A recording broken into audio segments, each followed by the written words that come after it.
అయితే మనం ఇప్పుడు నెక్స్ట్ మనం తలుపు తీసినోడే ఫస్ట్ బస్ వచ్చింది, తర్వాత చిన్న బోర్డు, తర్వాత పెద్ద బోర్డు వచ్చింది కదా. ఇక్కడ ఇట్లా పెద్ద బోర్డు ఈ బోర్డులను కనుక లెక్క అయ్యానట్టు అక్కడ బోర్డు మీద చూడండి, దయచేసి లోనికి రావద్దు అని ఉందన్నట్టు, అంటే ప్లీజ్ డోంట్ కమ్ అని ఉంది కదా.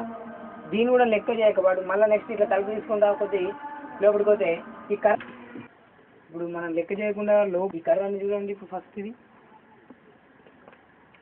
కర్ర చూస్తుంది కదా, మనం తలుపు తీసిన కొద్దీ ఆ కర్ర వస్తుంది అన్నట్టు ఆటోమేటిక్గా. దూరం ఉండి ఒకసారి కర్ర వస్తుంది మీద చూడండి సార్, కర్ర వస్తుంది. ఇప్పుడు కర్ర చూడండి, ఇప్పుడు ఇట్లా తలుపు తీసిన కొద్ది దొరికేస్తాను అనమాట.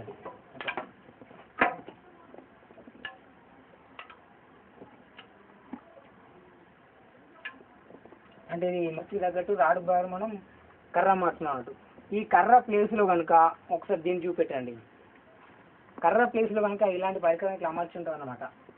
సేమ్ మొత్తం ఇలాంటి మొలలే బాడీ మొత్తం ఉన్నట్టయితే హఠాత్తుగా వచ్చింది అనుకోండి, ఈ ఉన్నటువంటి మొలలు అన్నింటికి కూడా ఇంకో మొలలు అమర్చినాం కదా, వీటన్నిటికి కూడా పవర్ ఉంటుంది అన్నట్టు.